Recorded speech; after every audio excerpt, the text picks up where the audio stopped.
bit more difficult for you. But for instance, say you have a character and you want to have your character drive.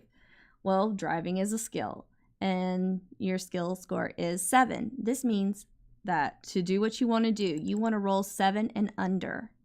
If you roll 8 or more, you fail. In Toon, 2s are auto successes because they're critical successes, and 12s are critical failures. Now, hit points.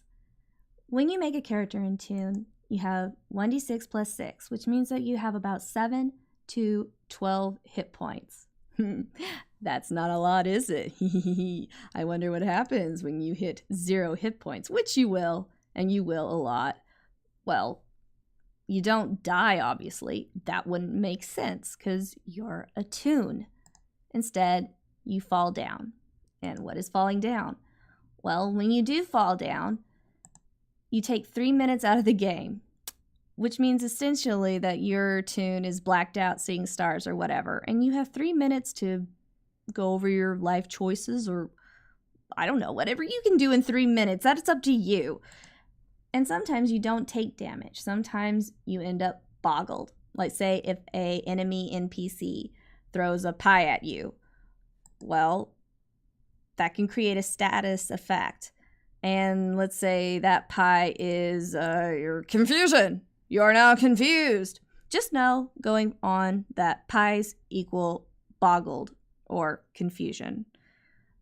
Some items are always going to boggle you instead of doing typical damage. So just something to bear in mind going forward, that's a thing. And finally, plot points. The things that we chase after, or at least the Toons do. But what are they? In theory, they make Toons more successful. Sort of. Kind of. When you get a plot point, they can be used to up an ability score, or you can pool them to get a shtick, or improve your shtick that you already have. Hey, hello, and welcome to Dice Club. The first rule, and really the only rule of Dice Club, is tell everyone about Dice Club. Because, well, just because. And if you don't have anyone to tell, you can always tell your mother. We'll be happy to have her join us. I mean, who doesn't love moms? They make cookies. We're not broadcasting. It's not? No. It is for me. It is? Yeah. Yeah, you just refresh. Somebody just totally faked me out there, like, not broadcasting. And it's like, what? I went through this great opening without thing. Pay no attention. We are total professionals. Professionals. We're total professionals here at Dice Club. And if you would like to join us as a total professional, join us on our Discord and our socials below there. You can get involved with our various games that you feel like playing. If you want to do a DM, we're always looking for DMs and so forth. We'd be happy to have you. Yeah, I'm well shook. It's been a rocky start to this week for me personally. Let's see. Game of Thrones, same. Ooh. Oh no, we're not gonna do the Game of Thrones things. I have them in my ear. I have the voices in my head.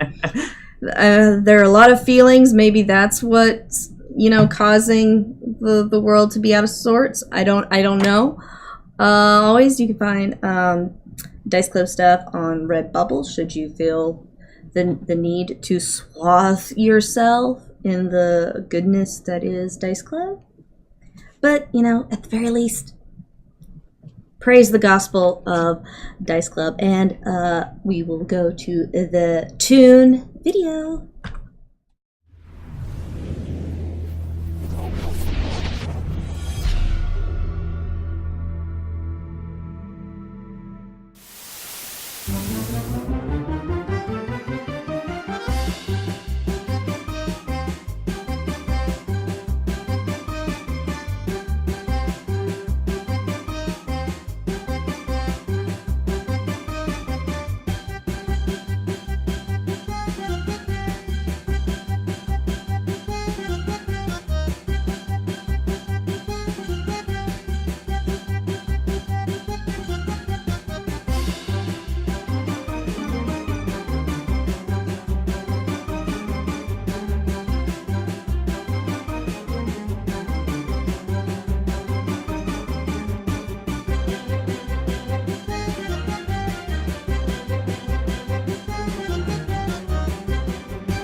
And we are back. Now I am joined by my fellow Toon stars.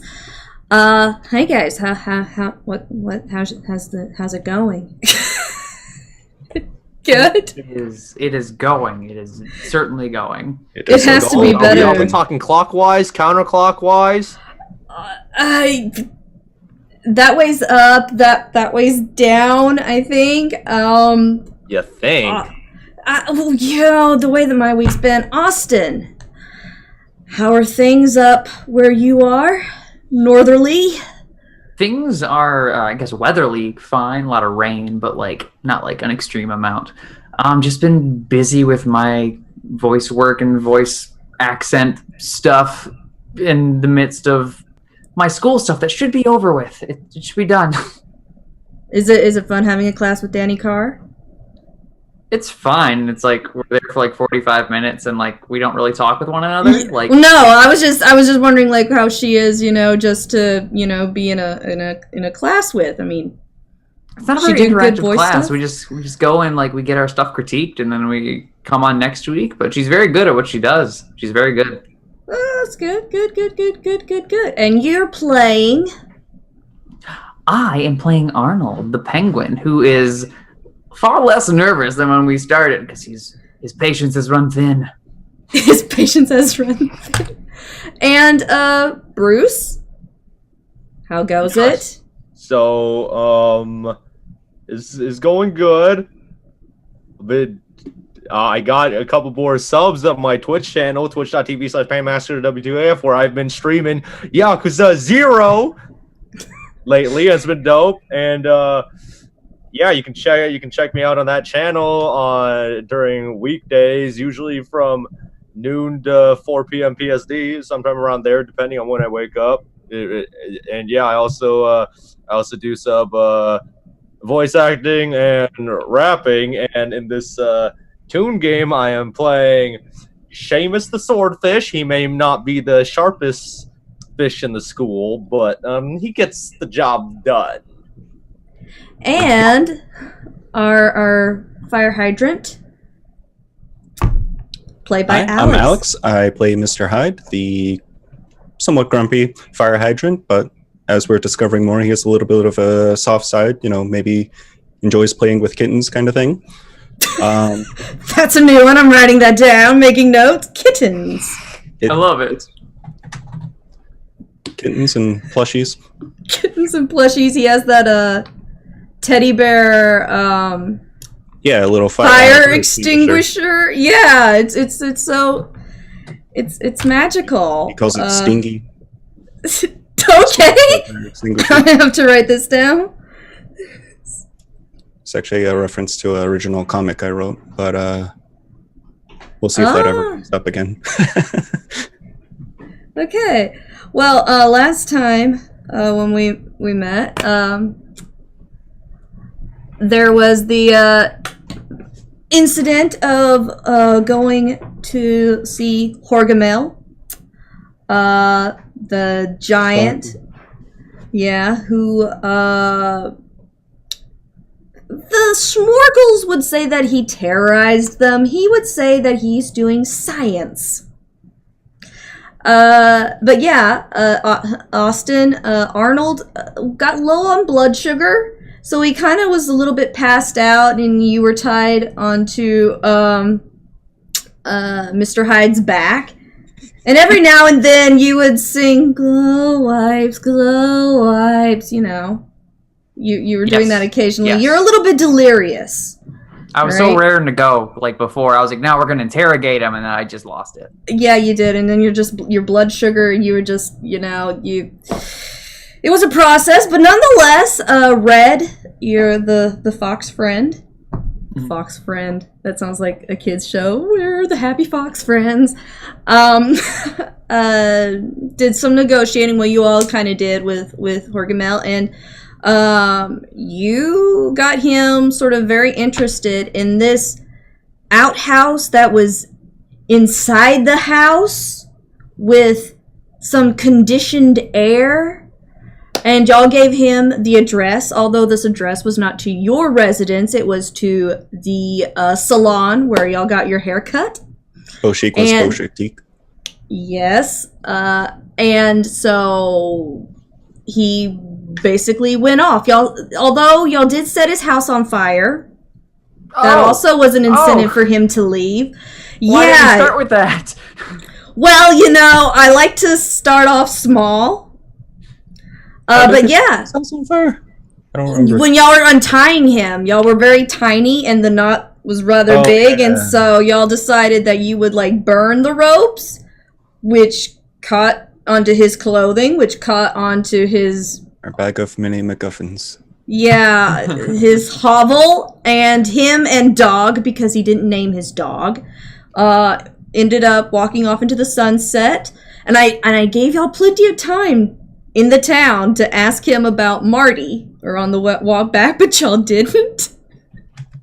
So he went off, and y'all are now headed towards Pittsburgh, apparently, pursuing Marty. And you did get some books from the thrift shop in Smurfton. Yeah, Smurfton. And so you do have some literature of a great variety. And y'all are driving. Although I didn't have y'all make a drive check, I'm just gonna start out, this time with saying, y'all managed to get, you don't have to do that, but you succeeded, thank God. Yes, you got your blood sugar back up. Those snow cones, they're very helpful for sugar. And y'all are bobbing along. So I guess y'all can begin by having a little conversation with Arnold about the things that happened while he was kind of passed out in character. So the stuff meta, but you need to know it in character. So please, fellow Toons. Driving, so he's a bit focused on the road ahead. Yeah, go ahead, just lay it on me. Yeah. Okay. Arnold, those belt straps weren't too tight when you were strapped on back, were you? Were they? I can't remember a thing. Oh, good. There was a lot of commotion. Oh yeah, there was a fire, and you kind of passed out after you opened the can, which. Huh. Yeah. I'm gonna say. Outdated? No, they were fine. I guess just the aroma. I don't know.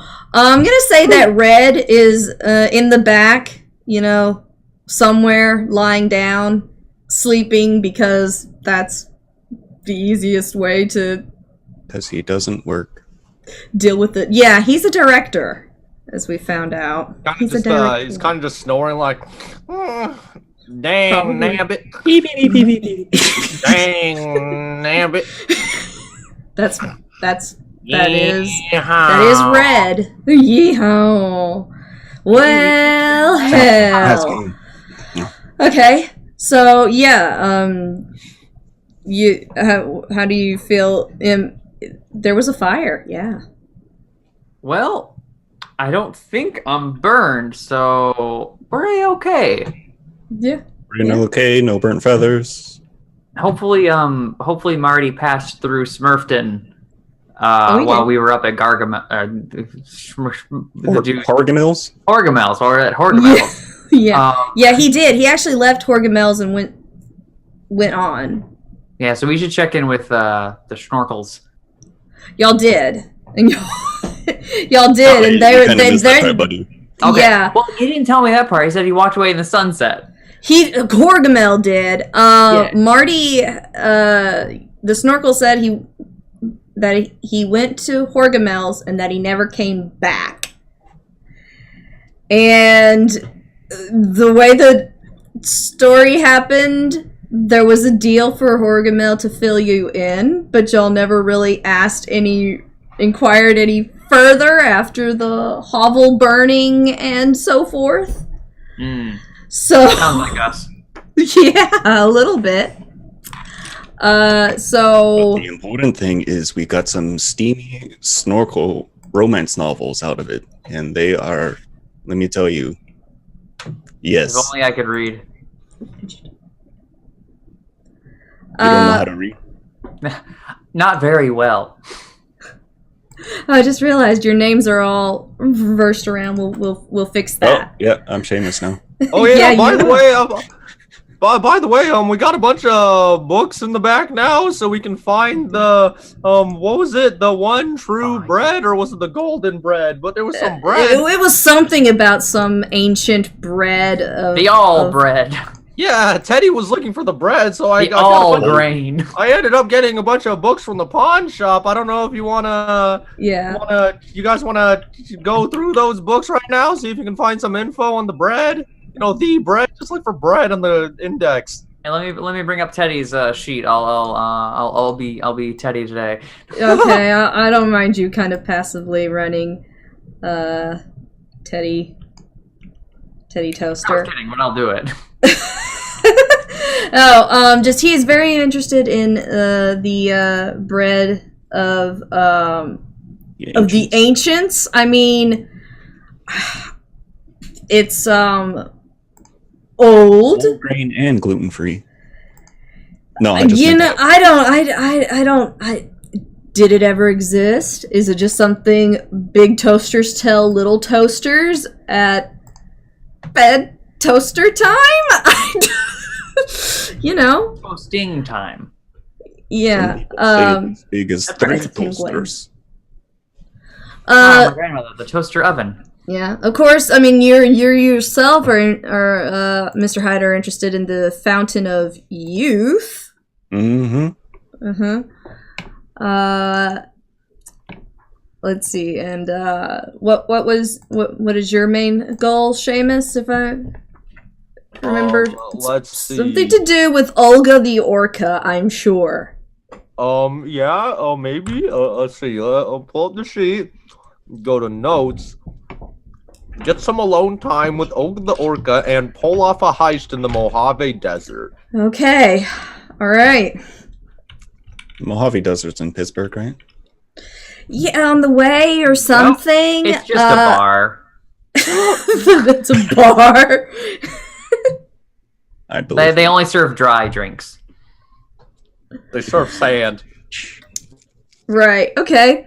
So, make me, all of you, a Martini. notice check. No, no. Make me a see here smell check. All Oh right. yeah, 2 for 2. Okay. Oh yeah, nope for nope. Okay. All right. Smell. Did I do it? Nope. Did you? Okay. Some of you are deaf, blind, and no, can't. Whatever the word is for no. can't smell. Yeah, yeah. We already know Teddy can't smell. He's a toaster. Wait, can Mr. Hyde smell? I will say that they can to be fair. How horrible Basically, would it's it like- be? So basically, it's like early Dragon Ball where Krillin fights Bacterian, and Goku's like, "Yo, Krillin, you can't smell. You have no nose." And Krillin realizes he has no nose, and it's all just been his head, and he beats up Bacterian. That would be very funny, but entirely That is- cruel for me to make that is- make him roll for a check that he could possibly never ever get because he has no nose. That's some sort of evil. That's truly evil DM stuff there, which I will not do. Okay, so all right. What we're gonna do is here. You see a sign, billboard now, and you sort of begin to think that maybe y'all are getting towards normal size-ish. And it is one of those kind of tourist thing, and this is where we're gonna you can submit to me what you think would be a good one, and it says Tunica's largest, like world's largest, but Tunica's largest blank thing. Think tourist Butter traps. churner. Butter churner, okay, possibly. Austin, do you have one? Tunica. That's like the nation that y'all live in. That's the world. Tunica. Tunica's largest. I was thinking, like tuna, America's Tuna. No, Toonic. Okay, I was like tuna. Tunica's largest. Tunica's largest magic black hole that we pull stuff out of. Okay, that's OP. And then, Alex, do you have a suggestion what this roadside attraction may be? Auto hammock. We're going with the world's largest butter churner. Yes. Okay, so you see, it looks like this. And because I grew up on a ranch, I've actually done this as a kid. It looks kind of like a silo. But it's like this really tall cylindrical vessel, and then sticking out of it is this large wooden pole that is the churner, and written on the side of it, as y'all drive closer, it does in fact say Tunica's largest butter churn, and there's this little gas station. It's got like a restaurant built into it. It's basically your Buc-ee's. What is the shirt that has like the little otters on it? Those big, real huge truck stops. Otterbox? No, not Otterbox. It's like. The name will come to me later. It will, but it's like these huge truck stops, gas stations. It's basically that with this giant butter churn, and also like in the bottom of this huge butter churn is this little like. It's kind of like a little toll booth thing, and it's just somebody's attending it. And he looks a little bit like a Keebler elf, just because I think that's charming. And, he's just sort of sitting there. He's got like one of those paddle balls, with the little ball attached to it. And he's just, he's like most people, like he hasn't, nobody, like people come and they get their gas. They don't actually usually come up to buy butter or anything. So he's just sitting there. He's just like, 4,003, some stupid number. He's gonna break some Tunica record or something. He's got motivational music playing in the background. Probably, so that he can go the distance. And, yeah. So most people, they don't really need to go up to the butter churn thing because you see it and it, you don't really need to get too close to appreciate what it is necessarily. So people just mostly get their gas and thing. And y'all been driving for a good while, so y'all probably need to get out and stretch your legs. Buy some sort of sustenance, maybe sell a snow cone or two for a buck. Yes. What would y'all like to do as y'all have rolled upon the Tunica's largest butter churn? Seamus is kind of interested at what's at the top of the butter churner. He puts on his sunglasses and just looks straight up directly at it. He's kind of slightly blinded by the sun, but not so much with the sunglasses on. He turns back. He's like, "Hey guys, you want to go to the top of that butter churner?" Okay. Make me, because it's a little bit of distance, make me another sight check. You're trying to hone in on the tippy top of the thing. Nope. You think that, and it might just, you can't be sure because you're having trouble seeing it because the sun is directly, like, overhead. So it's, like, glaring, but you think you see a flashy little blue light, but you're not sure. Are there like platforms under the flashy blue light? You kind of see a little bit of there is a bit of a ladder, like kind of like how a fire escapes, how they kind of have rungs sort of built into, or like these metal Divots. Rungs, yeah, hooked onto like the wood. So there is kind of a ladder going up there. Like I say, you're not sure if there's a flashy blue light up there or not.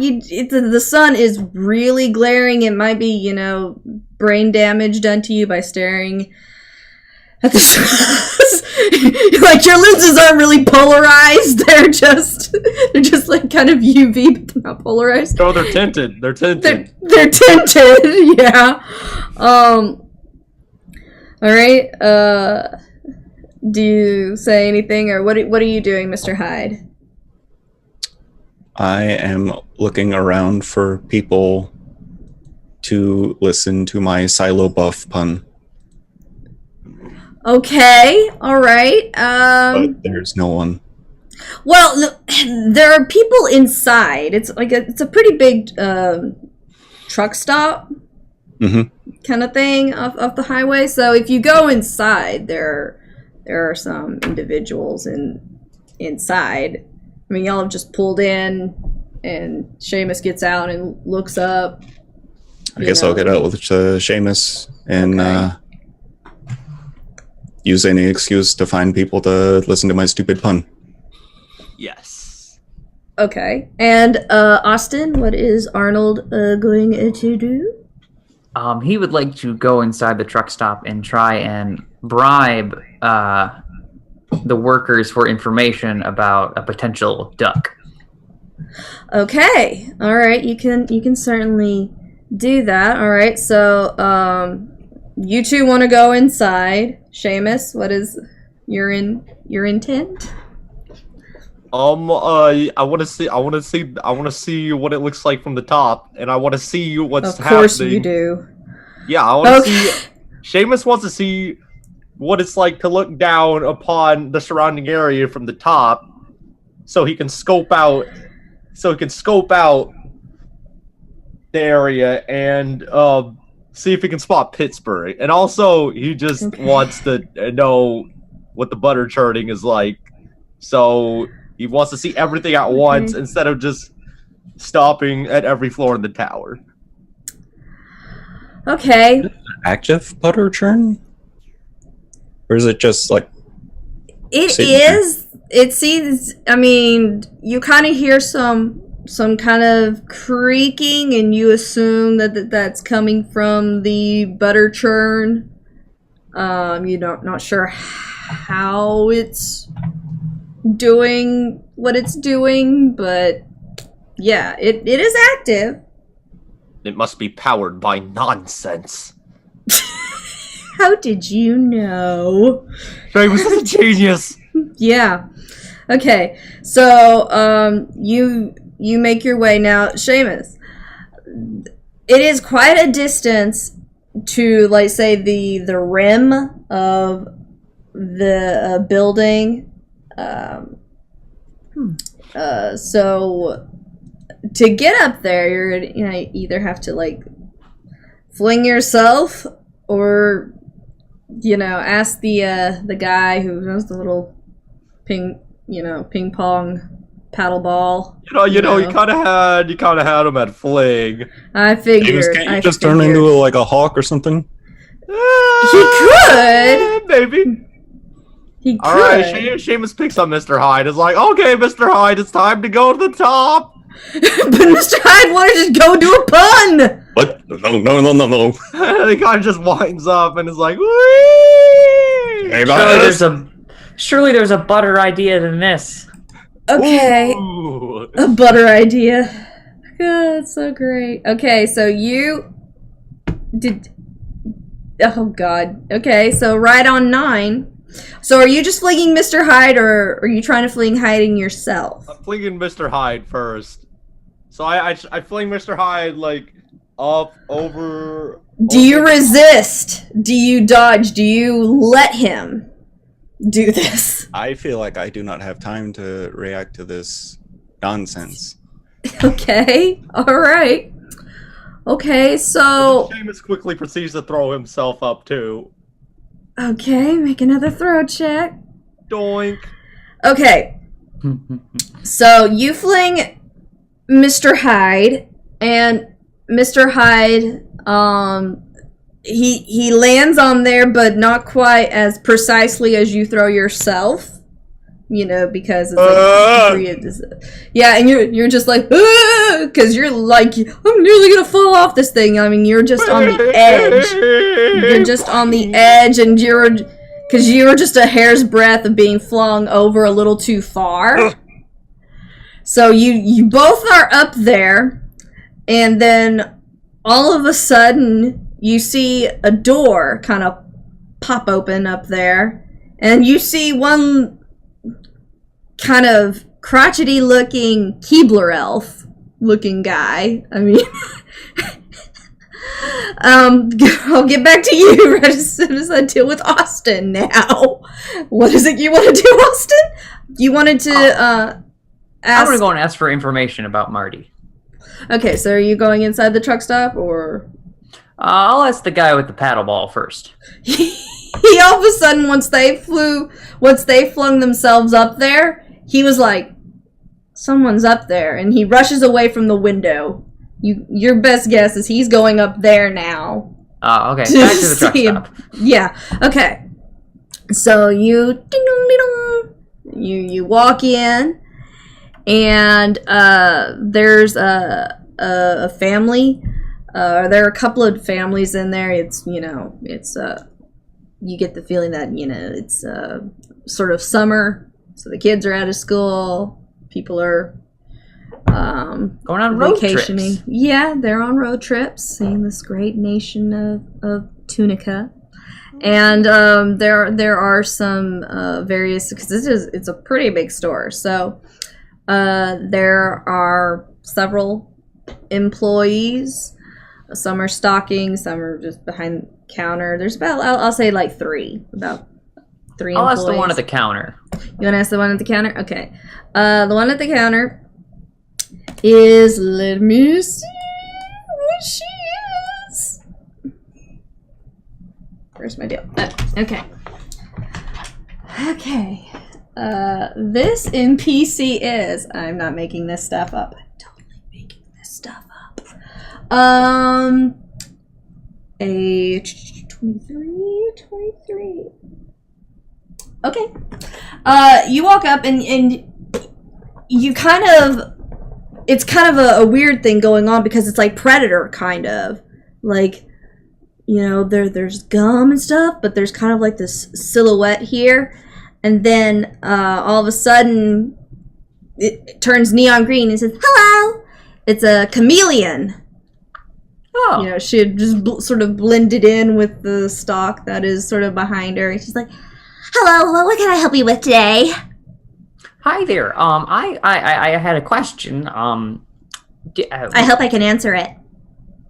Me too. Did there happen to have been a duck that came through here earlier? A mallard of some sorts? A mallard. We get lots of ducks in.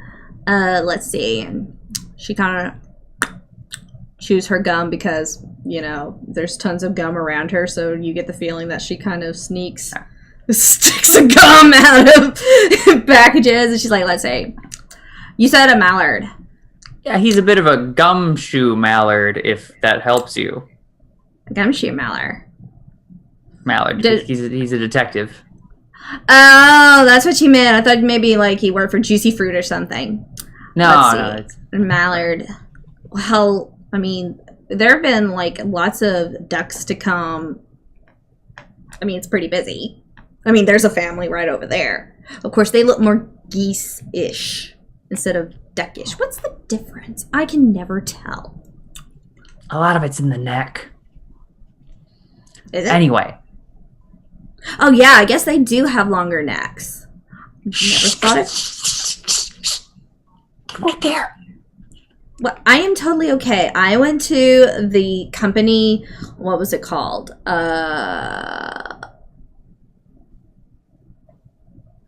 Yeah, I went to that thing. Yeah.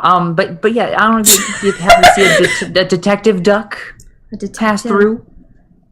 duck. I mean, there's so many. Let me see. Let me make a. Let's see. The gumshoe duck. The mallard. Detective. Yeah! Yeah, actually. It was a he. I remember that. It was a he, and which matches what you're saying, that it was a he, and he was a duck, and he was a mallard, and he had like this little hat on, and he had like this little like coat thing. Oh, yeah. Brown coat, yeah. Yeah. What about him?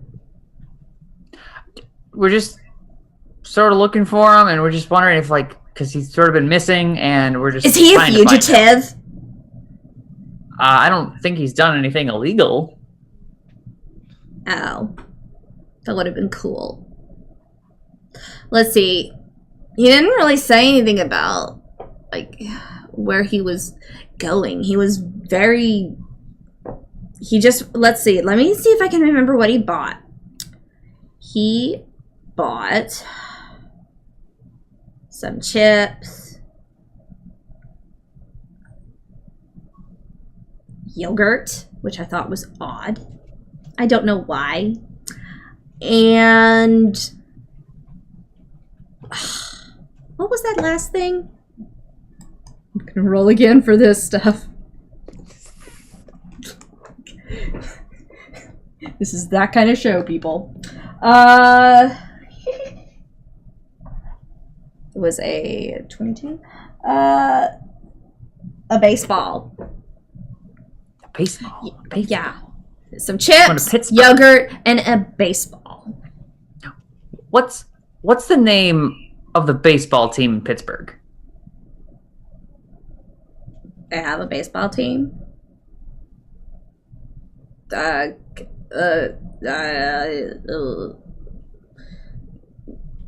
It's okay. Don't worry about it. They wear shoes and they wear hats and they wear. You get the idea that she is not athletically inclined. I think I know where to go from here. Because I mean, she's kind of like a valley girl in a way. That's totally fine. You know, she's got like a ton of makeup on. She's chewing her gum. She had you look over her and you kind of see Vogue. What's a chameleon wearing a ton of makeup? Yeah, her mother says she doesn't need it, that she's naturally beautiful, but she just doesn't have that change confidence. Her skin tone. She could, but then why you she know, gotta wear makeup? I don't know. I don't know why she'll she like does that. blend in, and we'll still see Do the you makeup ask floating her? there. Yeah, that's why one of the kind of things you noticed. You're like, does that pack of cigarettes have eyeshadow on? That's. I mean, do you ask her? No, not rolled up. It just would have been behind her, you know, like how they have all that stuff. Of course, it's G-rated, so it would be other things. No, they're candy. Yeah, all that. They're candy cigarettes. They're just sugar. Yeah. I mean, do you ask her why she wears makeup if she's a chameleon? That's just a personal internal question. Okay, all right. That would be rude. I can't do anything with that. Okay. But I think I know where to go from here. I thank her for her time, and I buy a pack of gum. She's like, good choice. Spearmint. Good choice. And she notices that there's a piece of gum missing from the pack, probably because she took it from the pack. So she takes another pack and puts, some gum from that pack into that pack. And she's like, all is right with the world. Thank you. You're welcome. All right, now back at the tub of the Tunica's largest butter churn. You see, y'all get up there and y'all are looking around, and then up, yeah, out pops, a door, which y'all didn't notice before, or a little hatch. It's more like a hatch, and then the little Keebler-looking elf guy pops his head up, and he's like, "And what, pray, are you doing up here?" Who's he talking to? Y'all! At both of us at the same time? Yeah. Okay. Oh, hey, sir and or madame. I blame the swordfish. We're taking the sights in. Yeah, we just want to look around, see how this butter churning's doing, and also just take in the vast expanse of. He's insane. He threw me out here. Most people pay admission for the tour of the facility. Oh, we were not aware there was a tour. We kind of just I totally saw y'all look at my window and fling yourselves up here. We walked into the entrance. There didn't seem to be a line or any place where we could buy tickets for anything, so we just assumed we could just I was go. sitting there, waiting. I was sitting there, waiting. There was a little sign. Oh, I don't know if you can't tell, but my eyesight's not that good. See? Seamus just kind of lifts his sunglasses up, and his eyes are just completely bloodshot from staring at the sun for so long. He's like, "I really must insist that you pay the tour fee." Oh, I'm okay. How much is it? It's been so long. Let's. Jamesy cakes. He's like, "Oh, it's been so long since somebody's taken the tour. Let me see. With the inflation, and the economic state."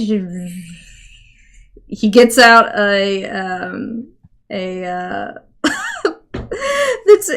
it was in my head, little number. It's like a thing with beads that you do. Abacus?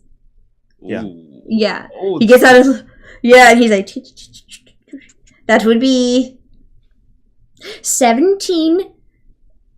I haven't figured out the currency.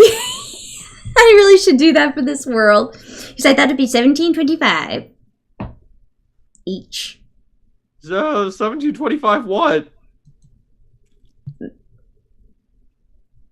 I'll tell you Toon what, bucks. since- Duh. $2. Oh, okay. Because we were just in Smurfdom, and we weren't sure what kind of currency they were using. But I guess $2 will work here. Let me see what I can pull out. Oh, God. Oh, Lord. Lord, have mercy on our souls. What are you going to pull? Seamus is gonna try to pull out 17 $17 bills. That's the price of each of you. And nope. No. You reach in and you get instead. Nothing. You get nothing. You get On nothing. the table. No. Wow, 22 again, but on a different table. You get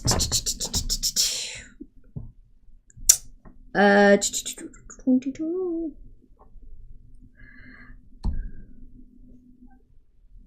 On this one. Oh, this is kind of OP. You pull out an eraser.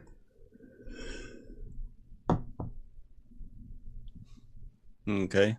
So I think this is worth the price of 2 admission tickets. Can I use fast talk? I want to use fast talk. Yes, you may. Awesome. It's probably gonna fail, but we'll see. Nope. Okay. But what do you say? What were you trying to... I was gonna say. Well, I'll tell you what. Since he threw us up here, and so I'm not really involved, but he's not really mentally capacitable to take responsibility. Okay. While we're up here, we can clean the silo and keep your silo buff. with the eraser. You know, it'll be clean. It'll be a silo buff. I don't know, Mr. Hyde. Maybe we should just give him the eraser. I mean, it is probably worth the same as 2 tickets, I think, probably. Okay. He kind of takes pity on you, in a way. He's just like, this is just sad. The things that Mr. Hyde is saying, and the fact that you reach into a bag and you pull out an eraser. He's just like, No, you know, like Silo Buff, the famous Toon actor. Like, I haven't seen him in a film forever. But you Whatever have seen happened to him? Whatever happened to his career? So he's like, you stop. Just stop. Give me something to do anyway. So he's like, well, we must start at the very, very beginning. he marches you down to the bottom of the silo of the butter churning thing. And he's like, close your eyes so that you don't have the experience spoiled. And this causes y'all to kind of roll down the silo, kind of, you know, like how you can put like a coin in those things and it just rolls and rolls and rolls and rolls and rolls and rolls around like that. That's kind of what ends up happening to y'all, since y'all close your eyes and inevitably y'all misstep and y'all just go rolling, and y'all end up like going like out the little door for his where his little opening is, you know, to the entrance. Y'all end up kind of rolling out of there, and then at the bottom y'all roll out at Arnold's feet, and Arnold's you see them roll out of the silo, and immediately after they kind of roll out, appears the little Keeler-looking elf. And he's like, "Ooh, do we have one more for the tour?" And he like notices Arnold, you know, who y'all basically you basically stopped them from rolling out into like the highway, because they would have just kept rolling if you hadn't have been there like to stop them from rolling into the street. So he notices you and is like, "And will you be joining us for the tour?"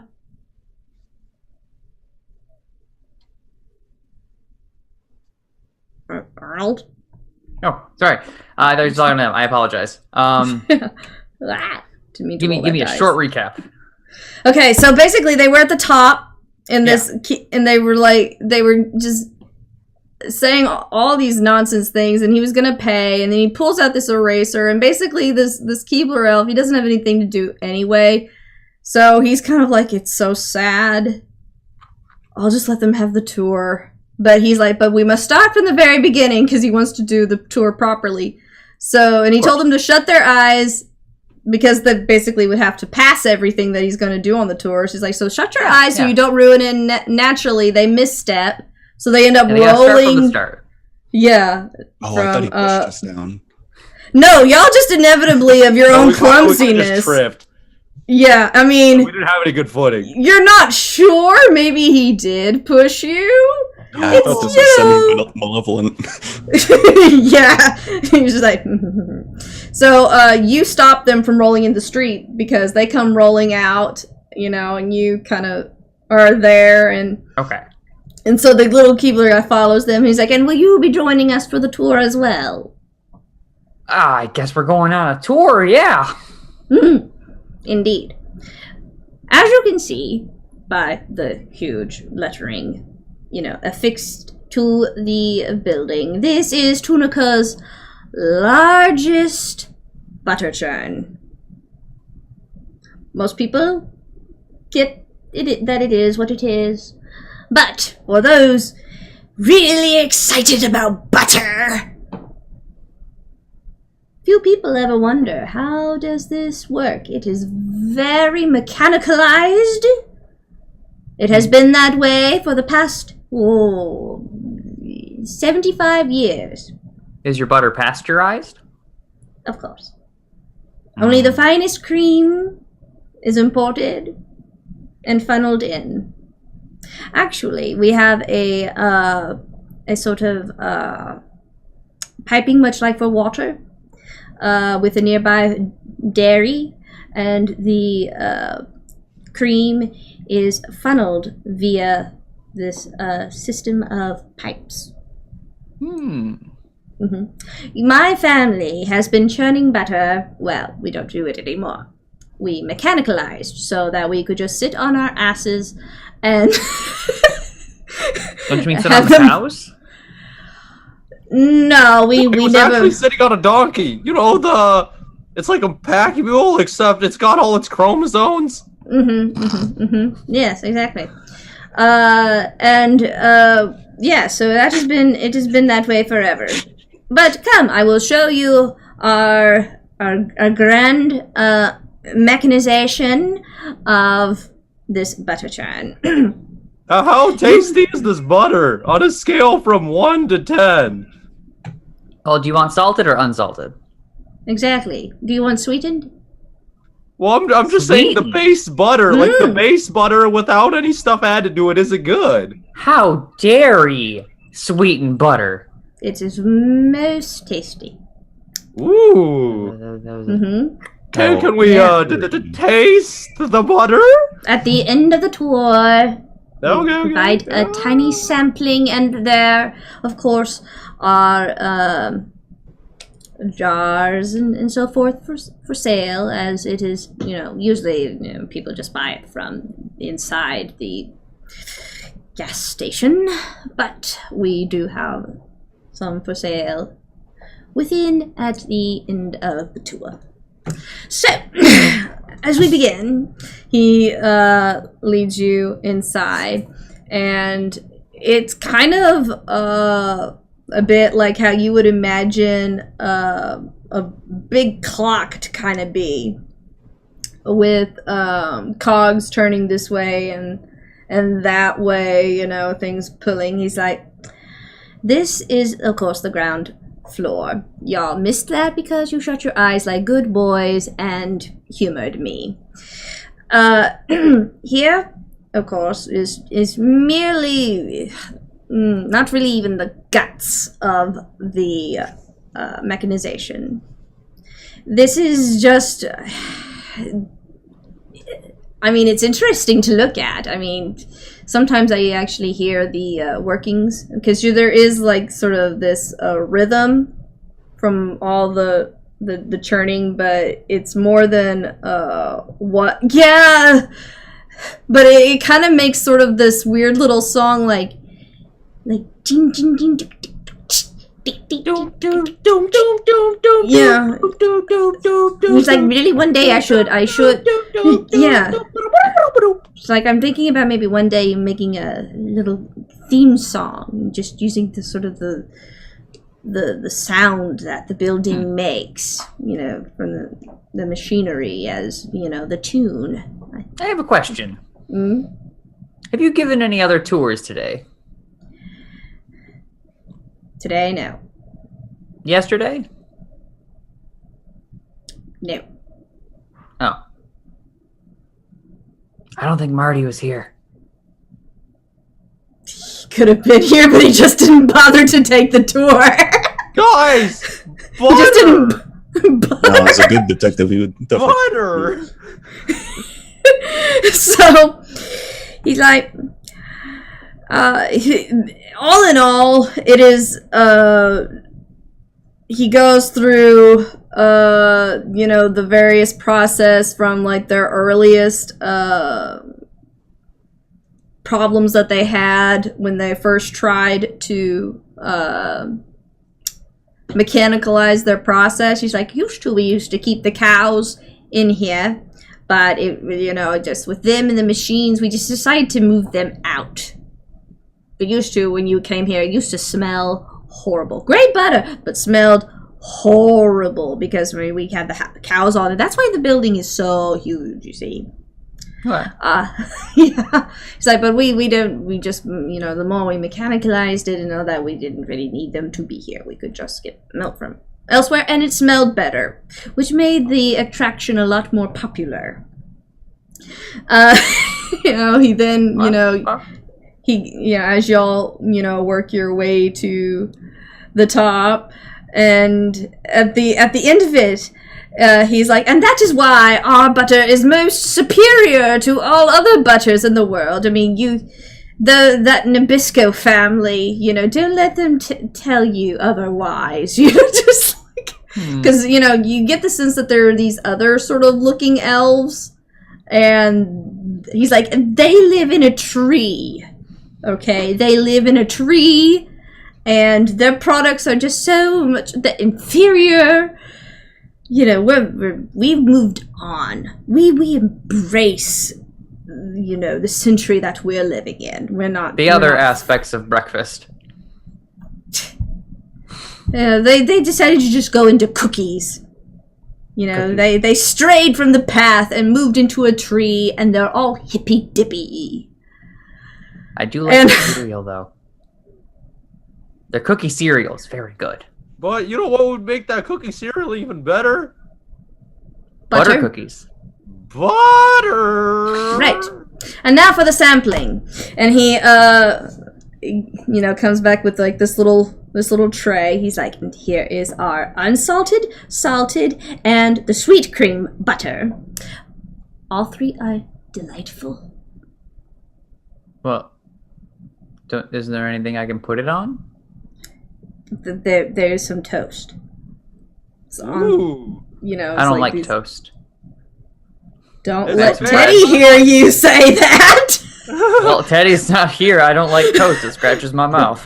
It's like, Ooh. okay. Teddy. It's okay, Arnold. I got you covered. Seamus tries to pull out a slab of Spam. Okay. Just like a brick of Spam. Okay. All right. A tin of Spam. Roll for. No, I mean like an Spam. actual brick of Spam. Okay. I understand. Wagatane. What is it? That's not even. There we go. No. No. So close. What are you gonna? Oh my god. What am I gonna? Where's my dice? Where's my dice? My dice is gone. The dice. What has happened to my dice? Guys, I am shook. Oh, there it is. Hiding. 1 and okay, 16. You pull out a toothbrush. Here, Arnold, you can put the butter on this. I guess. He's like, Thank butter you. toothpaste. That is ingenious, swordfish. Butter toothpaste. I can see it now. Butter will infiltrate the personal care aisle. It will be glorious. So he then starts thinking about how he can make this butter toothpaste. But anyway. And because it has a milk base, it probably won't leave that bitter aftertaste in your mouth. Oh, and the calcium! The calcium as well! Yeah, you could drink orange juice and not go like... This is true. You think we could get a cut of the profits there? Since it was my idea, I brought up the toothbrush. Your people call my people. Okay, do you have a phone number or an email address or Didn't I just say that we embrace this century? I'm not like those ones that live in that stupid tree. You can probably Google it. It's fine. Yes, of course. We have a website, although it hasn't had many hits lately. But anyway, so you're at the top of the butter churn, and you see, like, again, that pole that has, like, the rungs, the metal rungs on it, like, to go up to the tippy top. A ladder? Yeah. It is. It does have a ladder on it, but basically back in the day they kept that's the churn, because that used to just be going up and down. It doesn't really have a function anymore, they could have taken it down, but they decided that, you know, they liked the aesthetic, you know, because without it, it kind of doesn't look like a butter churn in a way. So they kept it. Also, it couldn't be rightfully called the biggest butter churn if it didn't contain Have a churn. That was one other reason. It did add to the enormity of it. So y'all sample this, and he's like, and isn't the sweet cream butter great? Yeah, maybe maybe we could base the toothpaste off of it. It's fine. It tastes like sweet butter, yeah. It does indeed. Ooh, I've been trying to watch my figures, so I'm not going to have any. But you know, with those gears, you're trying to make the music. You should really use some South Dakota pipe. It's got the insulation, so it'll make your sound a lot crisper and cleaner. South Dakota pipe. He takes out a little pad. He's like, South Dakota pipe, sweet cream toothpaste. Stupid hippie elves that live in a tree. Just like in general, things that he thinks he denotes.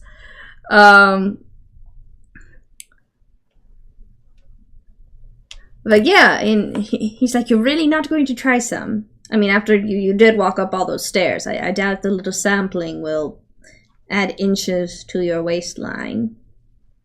Well, yeah, I suppose you're right. That was a lot of exercise for my little... Of course it was. And, he offers it to you. And he's like, well, that was so much fun. I haven't done a tour in... When was the last time I did a tour? Well, that didn't count, though. That didn't count. But it was an interaction. That, I did have... Oh, well, it was just this duck. He wanted to go to the tippy top. Oh! I would like to go to the tippy top as well. What is with you and you birds and wanting to... Why? He wants to feel the sun just blazing in his face. I'm a penguin, and he's a duck, and he can't probably fly too well. Well, actually, no, he's a duck. He can probably fly. I can't fly, and I like to feel the experience of being high up. Oh, you want to... what are you talking about, Arnold? I make you fly all the time. You want me to do it again? Flying and falling very far are two different things. But if you flap your wings, you can ascend to new heights. All right, here's the deal. For the purchase of 1 vat, I will allow you to climb to the tippy top. A vat? How big is a vat? Oh, it's about yay large. Yay large? Like, is it like a barrel? Is it a vat? Is it... Could I fit 10 of me inside? Oh, no, don't be ridiculous. No. I say a vat. Well, it's a vat size to me. So it's like, it's like a little keg. A little, all right, that is far more reasonable. While that's happening, Seamus just, swallow the one in your arms. While that's happening, Seamus just, kinda... reaches into his bag and tries to pull out some money, specifically an infinity dollar bill. Okay. All right. Doink. Yeah. Okay, so you pull out this bill and the zeros just keep just racking up. It's just like, what is this? I mean, I'd like to purchase. This could break society as we know it financially. I would like to purchase all the rights to your butter churning and this facility and anything butter related about this. I couldn't possibly do that. It's been in my family for eons. It's okay. It's okay. I can purchase your family too. No, we're not for sale. We're not that kind of What it means to society. say is that your family will be provided for forever with this money. So you've got the tradition, and then you've got providing actually for your family. Which is more important to Are you? you saying that we would have a royalty? Oh, how about you just give me the rights to? How about you just give me 90% royalties? How's that? No! What? No! Why not? This just doesn't feel right. It's just doesn't feel so.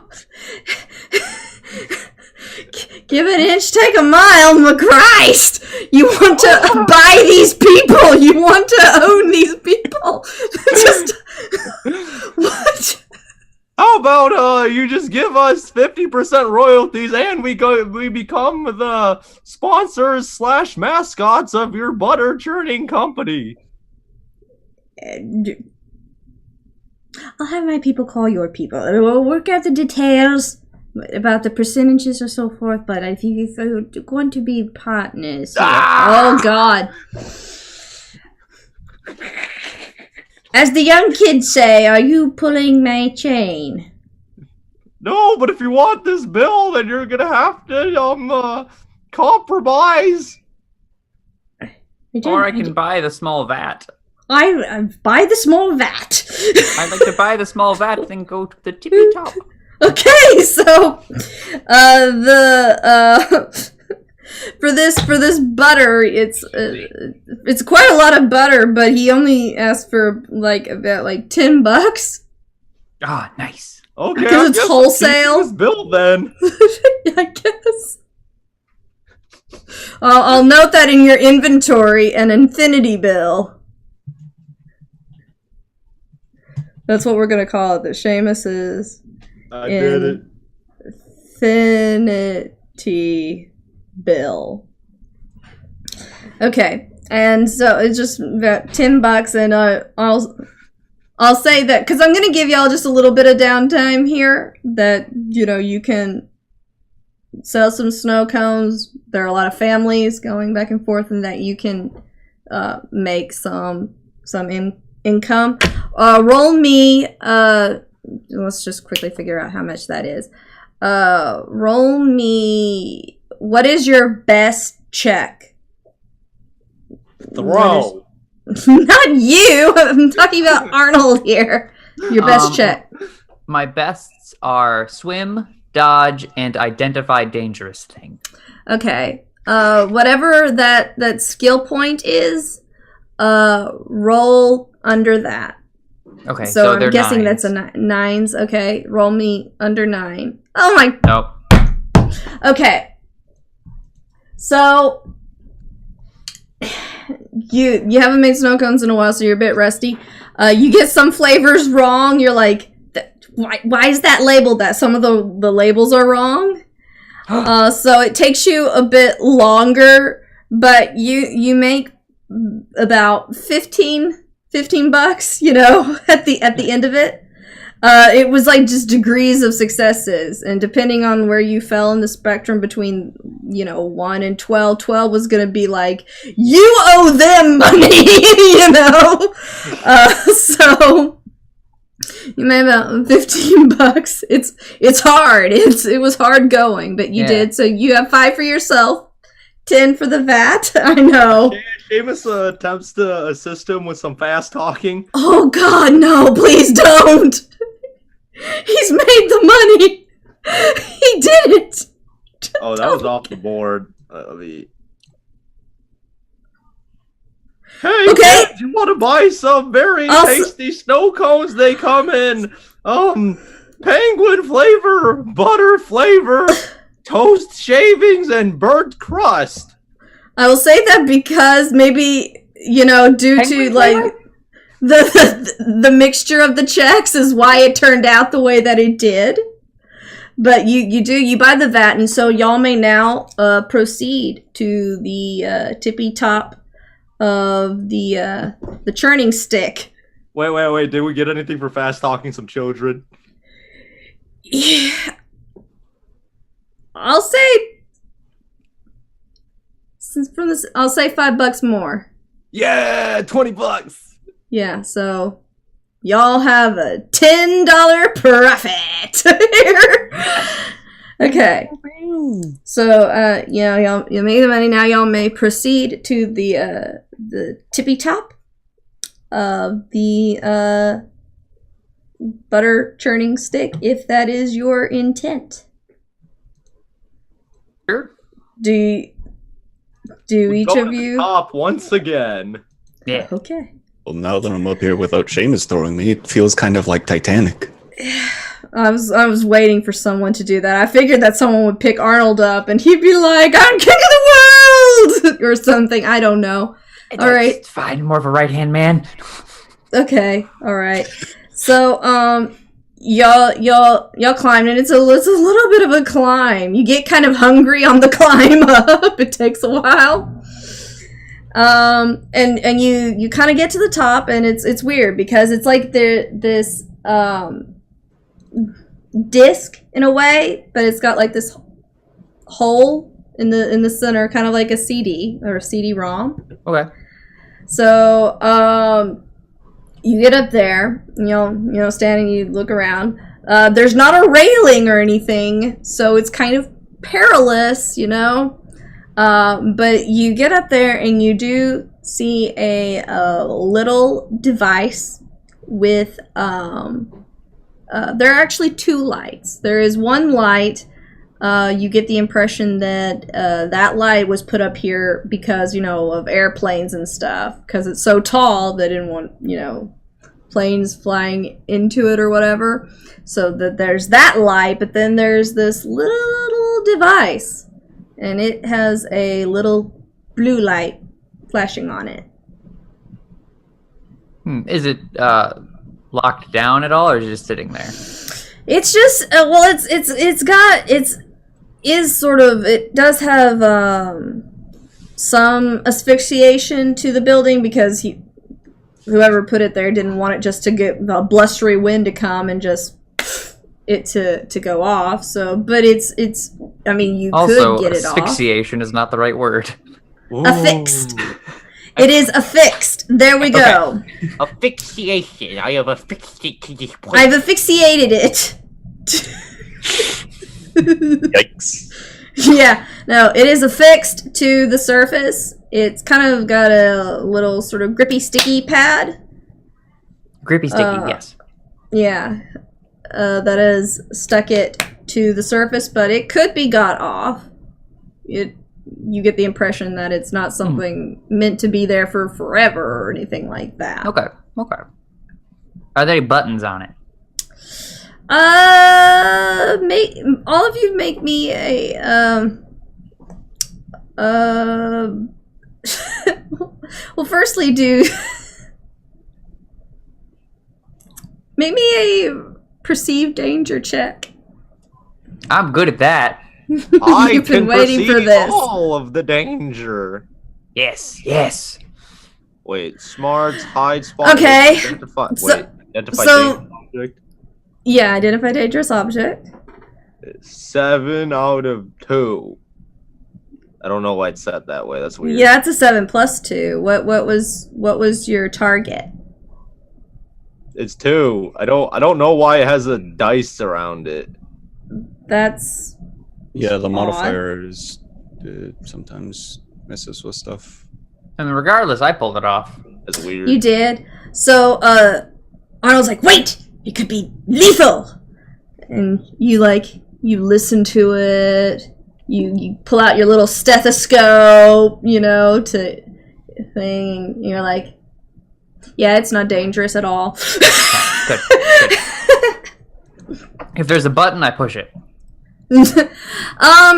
There isn't really. Well, there is a sort of a calibration to it. Like it's more. You get the impression that this thing is meant to sort of monitor. It is meant to take sort of readings. I have a question. Yes, Can I see the baseball field from here? Ooh. a Dun. baseball field.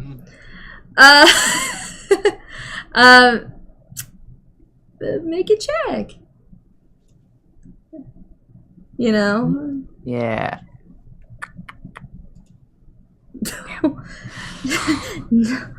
No, you don't see, I will say that y'all can see sort of about 20 miles in every direction, but there doesn't seem to be a diamond baseball field anywhere around, but you can see quite a ways the rolling and majestic wonder that is Tunica.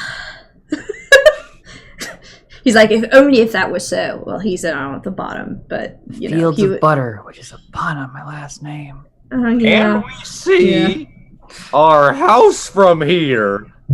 No. I can't see my house from here. It's 20 miles. Y'all have traveled far more than 20 miles. He's trying. Okay, you squint and you squint and you try to see it, and you're just like, it's just not happening. Okay, Mr. Hyde, you look at Seamus, and he kind of is making this face like he's constipated or something, like he's having a strange moment. What do you discern from this? Do you discern anything from this? Do you that care? beautiful landscape out there. It's just like, did you read in the book with the snorkels and the romance? It's such a beautiful. The sun's about to set. It just makes you think about like galloping across the open field, you know? Oh, I didn't read that book. I was driving. The one with Bobby really Snorkel on the cover. Romance the Snork is the name. To romance a snorkel. Okay. Okay, alright. So, you get the impression that this device is meant to monitor the atmosphere, monitor something. Okay. I'm not really certain what it is. It's supposed to monitor. But he was here. He was clearly here. And that's what's important. He was here. We can taste it. Probably. Tastes like butter. Yes. Right? So, cable hater guy, have you seen this guy, Marty McDuck? He didn't go at the top. Y'all climbed up. He's at the bottom, just sort of waiting, with the vat of butter, so that you didn't have to climb up there with the little that's fair. Keg of butter. Jeez, to get up this silo, I'd have to be pretty buff. What? It's wasted on your two companions. No. I'm just sighing at it. Oh, Arnold, you just hear a sigh from Arnold. Come on, like the actor, the Tunican actor, Shia LaBeouf, but it's a silo. Silo LaBeouf. So, you kids. Is there any? Would any of you like to make any sort of documentation about the device or anything like that, or pictures or anything like that, so that it is? I'll make a crayon drawing. You make a crayon. Roll to crayon. I guess somebody's ringing my doorbell. I'm gonna BRB real quick. Okay, so I would say that since this is sort of a hand skill, do a set disarm. Okay. Because it's kind of a. I'm really bad at this. I'm better with the painting. Yeah. Okay. So you start to. So you're drawing a device ends up looking kind of like just. Not sort of like just a scribble, and you're like, and this wire is here and that wire is there, and it just looks like a yarn ball. It just ends up looking like a yarn ball. Would you like to try, Mr. Hyde? Looking at Arnold trying to write this down. Yeah, he's trying to draw the sketch of the device. Arnold, I'm telling you, I know what you're thinking, but it's not a smoke detector. I know it's very disappointing. At first, I thought maybe, this is a new way of detecting fires. No, I can tell you, it's not. Oh, Are you sure? I'm pretty sure, with my not knowledge of technology, that it is not. you're probably right. I'm assuming that he put it there to intercept Martian radio signals, so he could tap Our into neighbor? Yeah, so we can tap into the Martian police scanners and networks and make sure he's completely under the radar at all times. He's the antagonist, isn't he? Our neighbor's the antagonist. I don't knew it. know. I knew it. I don't know. He could be. He called the Bantaki. He's my antagonist. He's your personal antagonist. You still don't know his name, which is so frustrating to me. That is incredibly frustrating to me that y'all didn't get that in character. Well, he never told us his name. Y'all never asked. We weren't really on positive terms at the time. No, y'all weren't. Okay, so Whatever it will be. Arnold tries to make a drawing of the device. It is not discernible that is the said device at all. Seamus, do you want to try and make a note in your own special way of First what of all, this device Seamus looks like? gonna grab that eraser he pulled out earlier today and start erasing the really poor drawing. Okay, you just see it dissolve. The paper, it just, as you're like, imagine it's like, as you're erasing, it just starts melting away. Just the paper. Oh, well, that's a thing. Seamus starts trying to erase more of the paper. Looks like one of those OP things Jerry was trying to warn us about. Yeah. It's only gonna work for this one episode unless you pull it again. By the way, the eraser just sort of melts away the rest of the paper, and all of a sudden the device starts sort of noting or sort of like flashing as if to notice what has gone on. Yeah. You said it starts flashing as if to notice what's going on? Yeah, as if it is So it just kind of changes sensing. pace? Yeah, it does. It seems to, and you know that as he's like making this paper, go out of existence, that device is noticing that phenomenon. Well, I guess that's a thing. Seamus just kind of tosses the eraser behind his back to... Oh my god! A villain could get a hold of that or something. It would be terrible! And then Seamus tries to pull out one of those 1800s film cameras. The ones they had to put a cloth over their heads and they have to set up, and nobody can smile because it takes like 20 minutes to set right. in. He just tries to take out one of those cameras. Okay.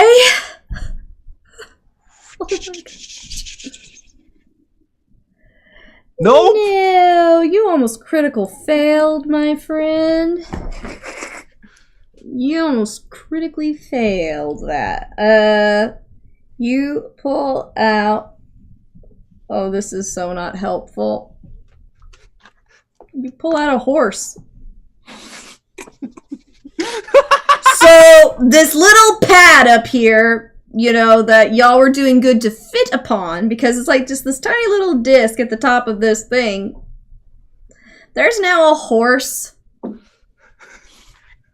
I'm not gonna say... Yes, I am gonna say it's sentient, because otherwise it would just be standing up there forever and would die of hunger, and I can't do that. Okay, so you pull out this horse guy. I'm gonna. Oh, hey, Hank! I haven't seen you in a while. How's the photo studio doing? Hank? Who's Hank? Back in college, we used to go bowling all the time. Look, I know that you think we're all the same, but we're not. And he just, he like waves his little hoof his large hoof in the air at Come you. on, He's Hank, like, be a who do you pal. think We you have are? Pulling people out of their existences and messing up their lives. James, what are you doing bringing this majestic creature all the way up here on top of this silo? And then he looks at you. A picture of this thing. He looks at you, and he says, "You are pure of heart." I don't know why I changed his voice all of a sudden, but it felt right. He's been possessed. He's like, "You are pure of heart." He's like, "You do not belong here. You belong with all the other pure of hearts." Hank, I told you not to sniff the seaweed, but I think it's already too late for that. You're just gonna have to go back home, lie down, and drink some porcupine juice, and knock out.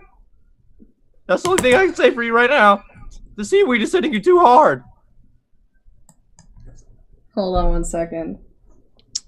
Dun dun dun. Hey, Mr. Hyde, do you think he's possessed? I think you're an idiot. Are you sure? Why would you bring a horse out onto this tiny little silo? There's barely enough room for us. And Hey, I thought my friend Hank could come with his camera and take a picture for he us. said he's not Hank. My name is Probably Hank. Hoofsalot. My name is not Hank. Hoofsalot, see? It is I told you it was Hoofsalot. Hank. No. His name is Just Hoofsalot. Hoofsalot. Do you not see the dancing hooves on my rump? And he shows you his rump, and there are these like tapping hoofs. Oh, I see you got your tapping hooves, which We is all good. do. There, you see this little blue light. I'm hoping it's not disco light because I haven't pulled out my disco boots since '72. But here's hoping. And anyway, he starts kind of climbing down. He's like, "I must take you to the other pure of hearts. It is a magical place of friendship." Oh, yeah, okay, Hank. Good luck with that. Like I told you, you gotta go home, drink some of that porcupine juice, go to bed, and knock out. So, Fine juice. the horse is now climbing down from, or starts climbing down the tall butter churning stick. There has to be a proper term for what that is. I just don't remember it. Y'all have noted the device. Y'all kind of gotten an idea what it does. Y'all saw it kind of react, when you're doing the whole eraser thing. So, what is it y'all wish to do? Wait, is the device just stuck to the platform? It has been, but I mean, it could be taken off. We take the device with us. Yeah, are the Okay. wires connected to the? No, So- I mean it is just there's Like a just some- sticker. yeah, it's kind of there are some magnets, but there's a lot of like glue kind of as well, but you get the impression that if y'all just hack away at it for just a hot minute that y'all would be able to get it loose and take it with you. Seamus just picks up the eraser behind him and starts. You threw it erasing. off the platform. No, I said I threw it behind. There is not a whole lot of space on this platform. As I mentioned, the horse that you pulled into existence kind of took up the platform. That tells you how Oh, much no, space is casual on that toss. platform. I didn't think A you were casual. gonna- Do you know what a casual toss is to Seamus? Have you not seen his Yeah, throwing that's- arm? He's like a Olympian power thrower. He is. He's like the best shot putter ever. Like a tiny little toss is just like.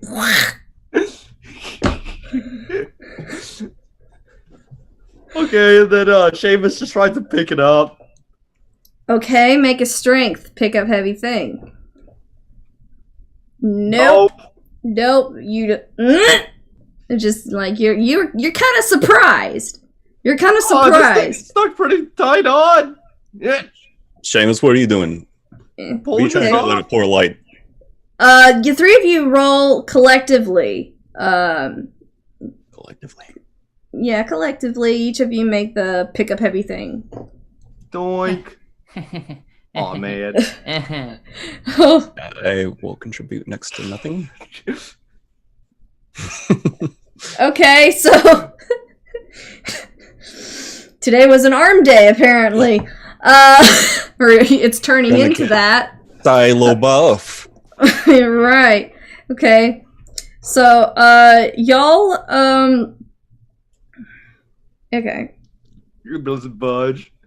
It doesn't. You felt it kind of give a little, but maybe y'all think, well, maybe what we need is a leverage. We'll get some stuff from the store, maybe, come back up, and use whatever, we come up with to pry it off.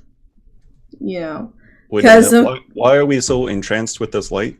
I don't know. He is. Seamus wants to take it. Seamus Carl, just do you starts. know what he's on about? Seamus just starts hacking at it with his nose. With his nose? Okay, his improvised weapon. Make a,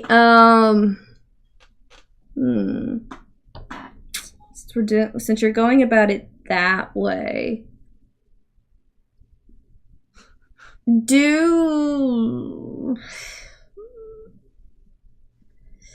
it's so weird. Break down door. Huh. A fight. Kind of. Yeah, that makes sense because you're using your nose. You're in a battle. Nope. No, it's winning. Oh, +1 after these two. You're sweating. You're getting tired. You're like ah! You're trying, and you're getting fatigued at this point. There's a time lapse. 2 hours later, and Seamus is just like, oh, jeez. Oh, I got a dent in and out. yeah, your nose is kind of like smushed in a way. It's kind of jaggedy. Does anybody have? Do the two of you in these 2 hours watch him, or do y'all do something else? Oh no, I'm in the van. Okay, so you've climbed down with the horse, and this horse has just like gotten into Sir Hoofs a lot. Has gotten into the van with you, and he's like, y'all are responsible for my existence. Y'all uprooted me, Mr. Hyde, what have you done? You now have Arnold and a horse in the just- van. Been watching Seamus wreck his head against the light for about 2 hours, and I think Finally. I've almost got it. finally, You don't. Seamus, You don't. knock your little brain out of your ear. Come on, we gotta go. The sun's pretty much gone. All right. I got one last idea. Seamus just walks Okay. backward to the other side. No. There's not. It is like I will say that this thing is like a 6 foot by 6 foot little Seamus just thing. walks to the other side of the platform, and he Which is in grabs reaching the hold distance. of his fin. He starts winding up. Okay. Full throttle throw, and he tries to grab onto the light as he's tossing himself. So Okay. All right. I'm gonna say though, for all the checks and stuff that you've done, add a +1 to it. You didn't need to. It happens. Critical. Yeah, it happens. So you go. Whee! Looks like Seamus is blasting off again, and you land sort of beside the van. I got the log. Yeah, and you know, the horse just sticks his head out of the window and is like, we've been waiting. You, Mr. Hyde, have been left at the top of the disc, and you watch him go, whee! And you're just like, well, I'm closing okay. my eyes and jumping backwards, tumbling all the way down. Okay. Okay. All right.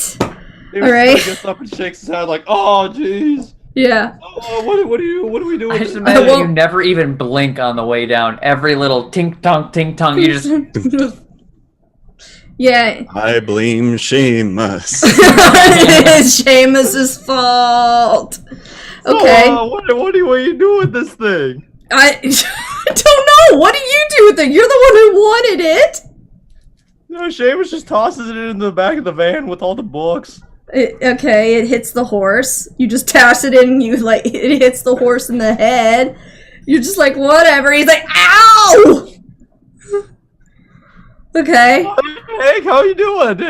Did you get some of that porcupine juice?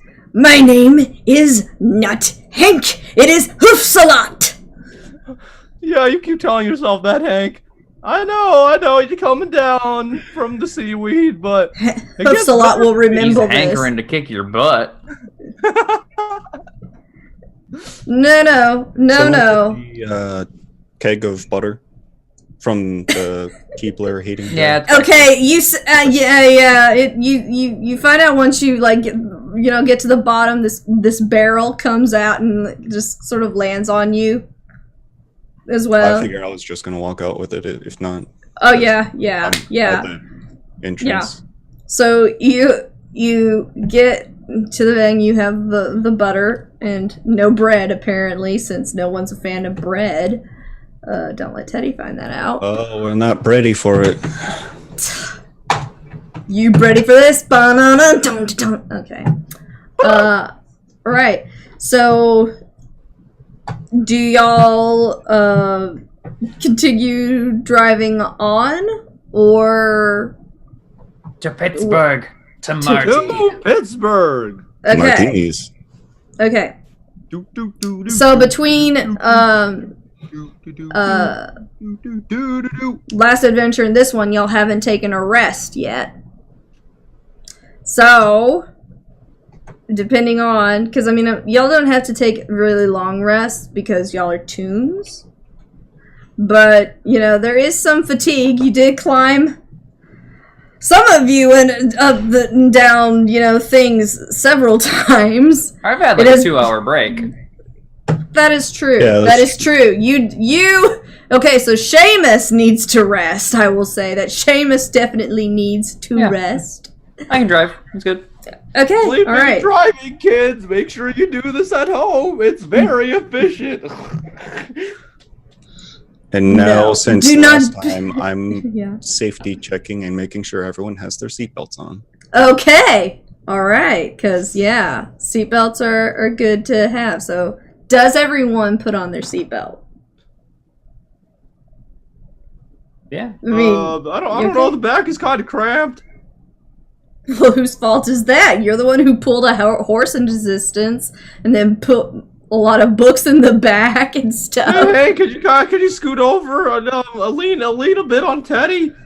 Hoofsalot actually moves closer and shoves you kinda to give himself more space. He's like, hoofs a lot. And Seamus just kind of leans back and uses Hoofsalot as like a beanbag.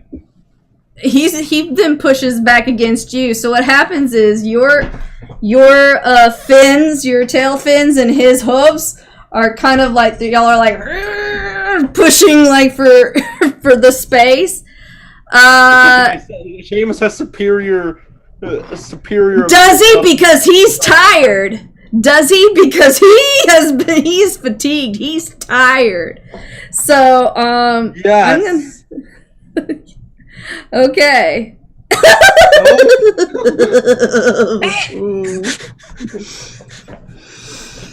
Let me see here. You get crammed, and he takes up like a good amount of space, And he picks up an equestrian book about stablery, and he's just like, I wonder when I get my barn remodeled, what I'll choose, And so Abe just kind of like reaches over awkwardly, grabs a piece of toast from Teddy's person, starts munching on it, and takes out his mysterious bottle and starts sipping on it because he's a little parched. that mysterious bottle, y'all, that was the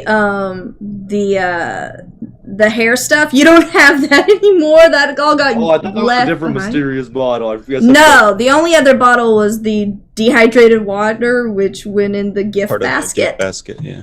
Yeah, you just didn't make a note when you found out what that bottle was. Okay, and then Seamus tries to pull out some more refreshments. Oh God! Make sure you guys are buckled up back there. And Well, let's just say Seamus tries to pull out some dung beetle oil.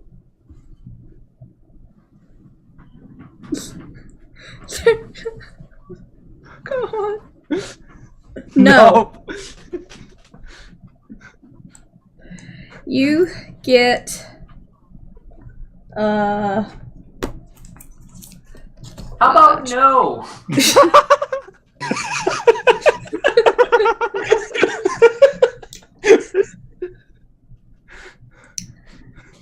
Seamus, you better be pulling a seatbelt out of that bag. it is God.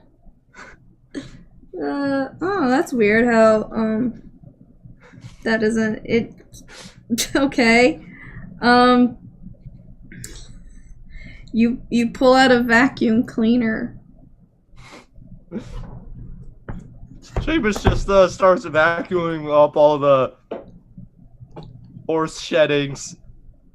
The horse doesn't shed. I don't know, they have fur, right? He looks at you and you have scales.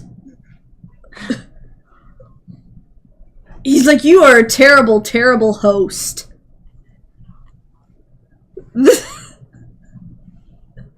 And anyhow, Arnold, make me a sight check. Side check. Yeah. Side check. Bad. No. Okay, so you don't notice that. But you're driving, and the horse actually is like, ooh, we're nearly there. He like clops his little hooves together, and he's like, pure of heart, you're going to love it here. It's great. What You're is going here? to. Oh, yeah, okay, Hank, sure. And as just then you hear sort of a theme song going, ah, my little pony. Yeah. And there's some Pegasus that, off in the distance you see them swooping around. And you also see some horses, but they have butterfly wings instead of like Pegasus wings. You're like, what's that about? And then in a stream, right, running along beside you, you see these seahorses kind of just sort of surface and leap back into the water.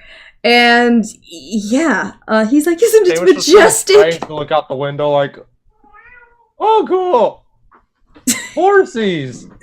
Yeah. And so, Seamus, this is the best, worst mistake you've ever made. right. And he's like, you're going to love it here, pure of heart.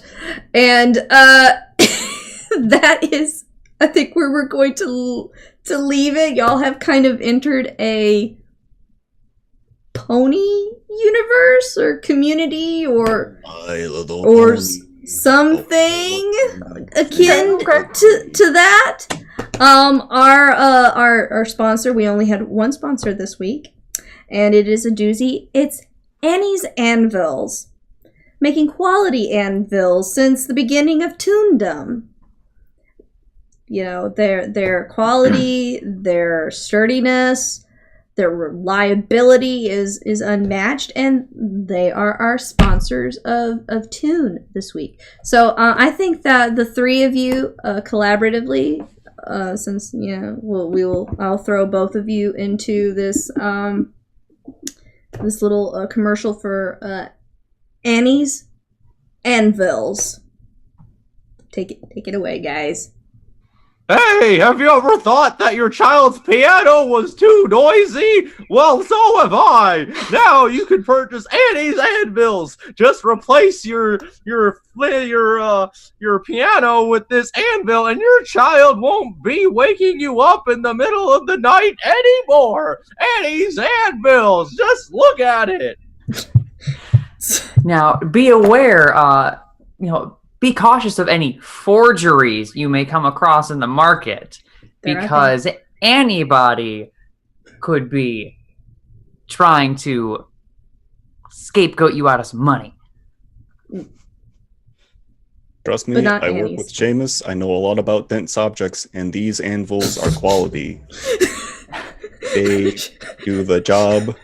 Seamus is a dense object. Now, Hank, Sir Hoofsalot is our special guest, and now you actually use Annie's Anvils to fix your shoes, correct? Oh, I don't personally, but we do have a fellow trained in such matters. Mm-hmm. And he only uses Annie's Anvils. In fact, they have never ever worn out. I can tell the difference. Use Annie's Anvils. You can tell the difference. I can.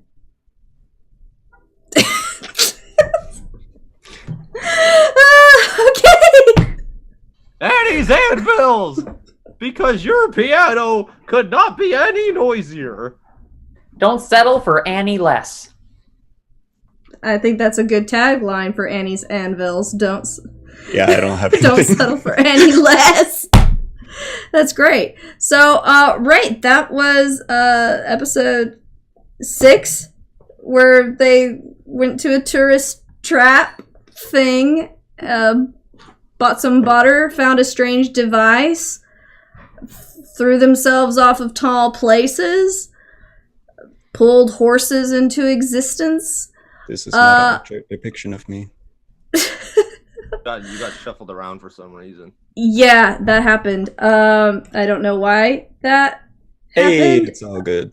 Yeah. There's a cat. Yeah. But we will return next week. We tried to keep it snappy because you like it best that way. And if it made you happy, then we'll probably try again next Tuesday. Take care. Good night, everyone.